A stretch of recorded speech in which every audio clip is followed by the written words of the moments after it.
Yo guys, magandang hapon. Yeah, mag-ride tayo ng saglit lang sa may Angono. May pupuntahan lang akong kliyente at gamit natin tong raincoat na Motowolt. Susubukan natin kung hindi talaga ako mababasa. Yan. Astigo. Tapos pwede mo pa siyang i-ano dito, isarado. Pag di ka mag-helmet. Lupit to. Yan. Yan, mag-short ride tayo. Tara, samahan nyo ako.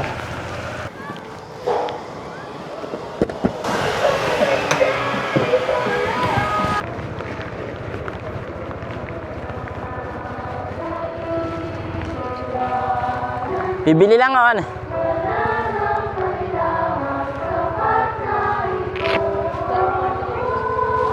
May merinda pa ba? Dagdagin nyo na ito.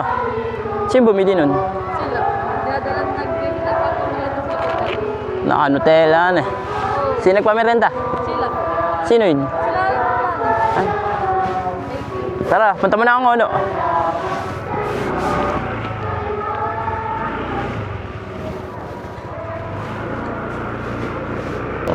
Okay guys, ride out na tayo. At dito natin susubukin kung talagang pambasaan itong raincoat ng Motowolt. Yan. Pumunta tayo ngayon sa Angono. May pupuntahan akong kliyente. Kaya naisipan ko magmotor para masubukan niya itong kapote. Kung okay naman siya, para lang malamig. Para lang may basa-basa.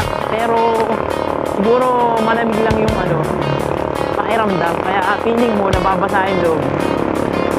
So lalo na dito sa pan. Parang pinapasok ng tubig pero siguro feeling ko lang yun.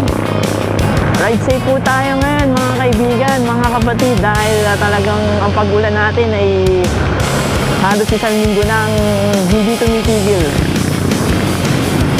Pero okay lang yan, blessing to para sa mga may pananim. Wag lang talagang babagyo. Yan ang talagang hindi na maganda. At sinusubukan din natin yung bago nating setup sa DJI na GM Vlog. Tingnan natin kung maganda ang pagkalalabasan ng video ito pagka nai-edit na natin. Mukhang okay naman yung raincoat. Ayan, parang komportable. Yan, ngayon lang tayo nakalabas ulit ng ibang bayan kasi talagang busy tayo sa shop. Talaga sa ating trabaho, talagang kailangan lumagari para tayo may mga maitustos sa ating mga pamilya. Yan guys, ngayon nandito na ako sa Binangonan, Rizal. Yan. Sa may barangay Tatala na itong lugar na ito. Sa Triangle. Subukan naman natin iharap sa atin ang camera. Tingnan natin. Tigil muna tayo saglit dito sa tabi. Yan. Hey! Ayos guys. Kulay green nga pala itong napili kong raincoat. Kulay green na may black combination. Black and green.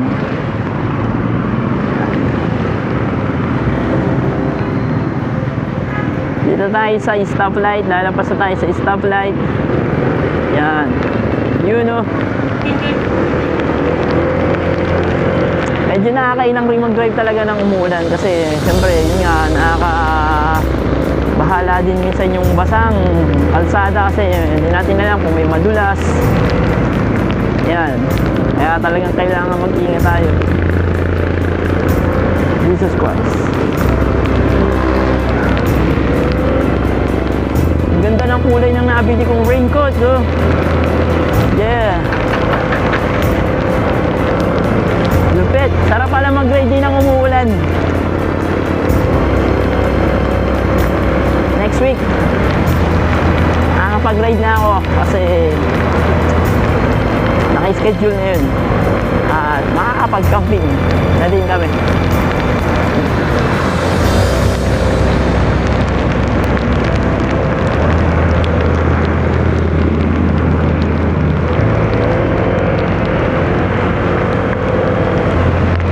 Pupunta nga pala tayo sa Angono, Rizal.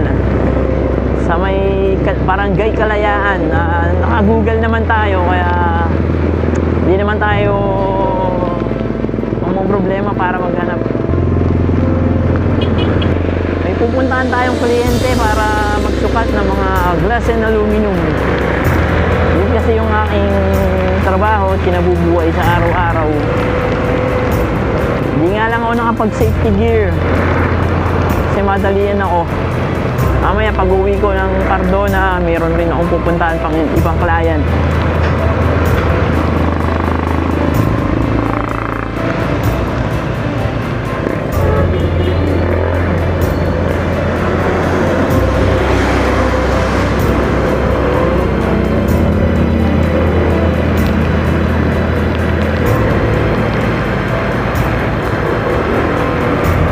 Dito na tayo sa URS Binangonan. Yan guys. Walang pasok ngayon. Cancel ang pasok ngayon ng mga bata. Pero meron palang mga pasok ang ano ngayon, college na ito ko may naka-uniform eh. Pero yung mga elementary, high school, wala silang pasok. Ilang beses lang nakakansel ang mga pasok ngayon. Simula pa nung nakaraang linggo at ngayong linggong ito. Dahil nga sa masamang panahon. Ganun talaga para safety naman yung mga batang mag-aaral. Kaya dapat pag masama ang panahon, matik na yun, cancellation na.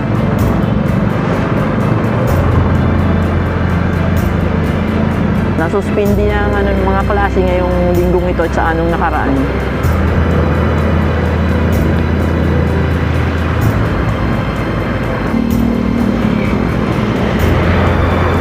May ambulansya, tabi muna tayo. Palagpasin natin. Emergency yan eh. Kaya once na may marinig kayong ambulansya, nagdadrive man kayo ng motor o four wheels, mabuti pang gumilid na agad kayo sa bangketa para hindi na maabala yung emergency na daraan.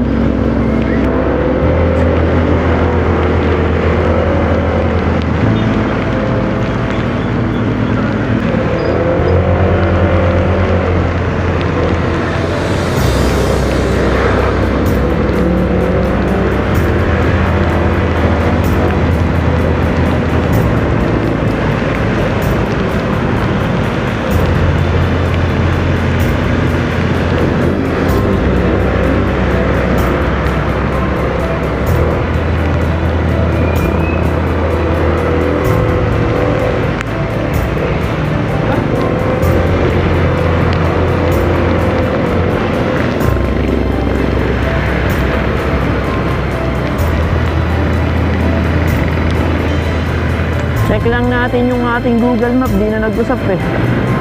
Wait lang.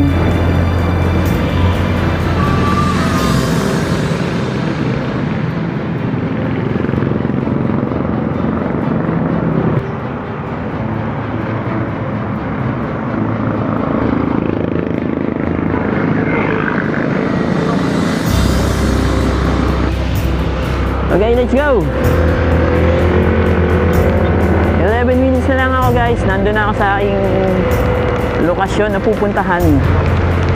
Malapit na. Yan o, sa banda dyan na lang yun.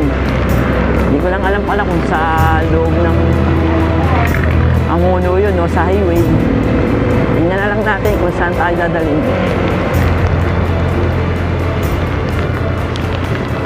Jesus Christ. Gamit ko rin nga pala yung aking intercom na R3. Ngayon ko lang siya nagamit ng umuulan. Tapos yung camera niya di ko pa nasusubukan kasi wala pa akong SD card. Ano po tayo sa parking? Yan, dito. Mga higpit dito. Bawal mag-parking dyan sa tabi-tabi kasi mare-record tayo. Kaya konting ingat tayo sa pagpaparking guys dito kasi bigla na lang hahatain yung sasakyan mo kapag nakita ka nilang nakaparada dyan sa bangketa. Kaya mag-ingat tayong lahat sa mga pagpaparking natin kahit saan man lugar na ating pupuntahan para iwas aberya na rin kasi kawawa din ang sasakyan kapag basta na lang binabatak ganun talaga, maliit ang ating mga kalye. Talaga naman bawal pumarking talaga sa mga bangketa. Talagang matitigas lang tayong mga Pilipino. Saan ba ako? Okay. Hindi ko nakikita yung map kasi mababasa yung cellphone ko, kaya pinapakinggan ko na lang yung sasabihin. Sinabi niyang kumaliwa, hindi kakaliwa tayo. Kaya sa kaliwa raw ako. Sa loob nga tayo ng ride out na uli. Continue. In Quezon Avenue, 800 meters ang sabi ng Google Map. Mas comfortable niya akong gamitin sa Google Map kasi yun ang aking nakasanayan. Sa Waze na gamit ako dati, medyo nalito ako. Parang ba sa pakiramdam dito, guys? Kapan?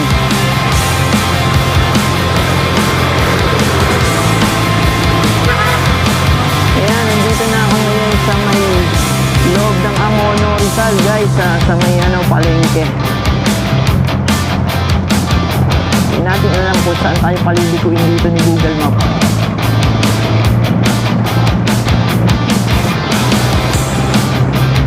Okay guys, pinapaliko tayo dito sa East Rodriguez Street. Saan ba yun?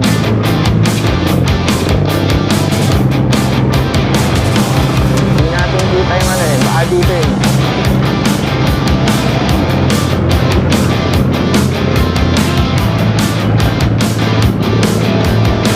Turn right. MBS Street. Yan, nakita ko na. MBS Street yun.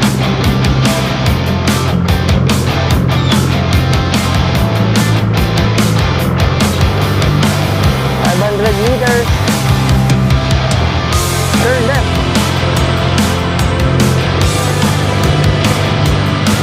Turn left saan?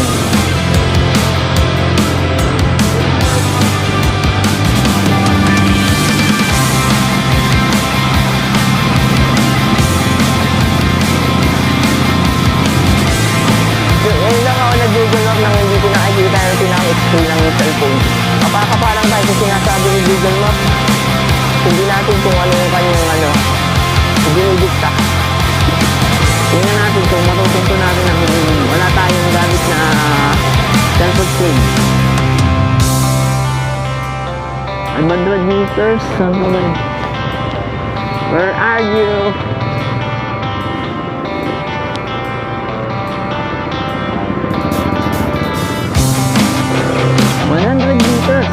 Na lang tayo. Sabi na tayo sa ating location. Pinakakaliwa tayo sa... Saan ba yun? MBS Street oh.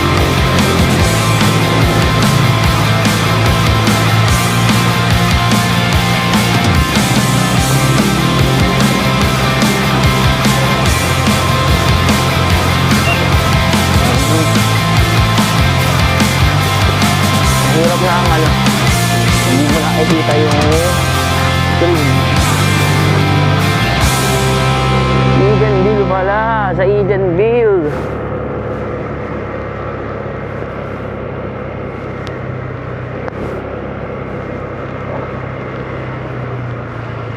Wala ko, Edenville pala.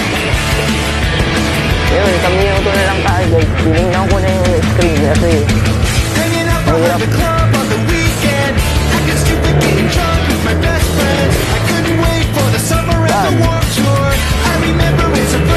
DSF Construction. Building and the left. Malapit na.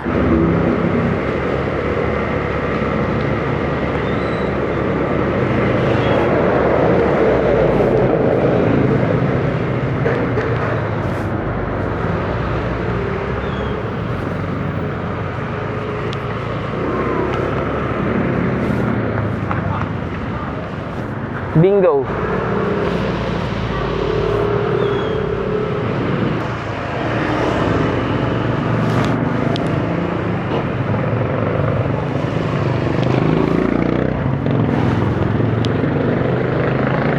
Ayun, ang BSF.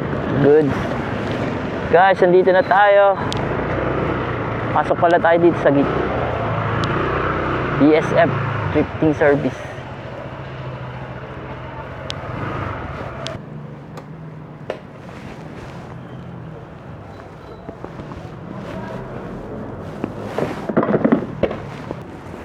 Yan guys, andito na tayo.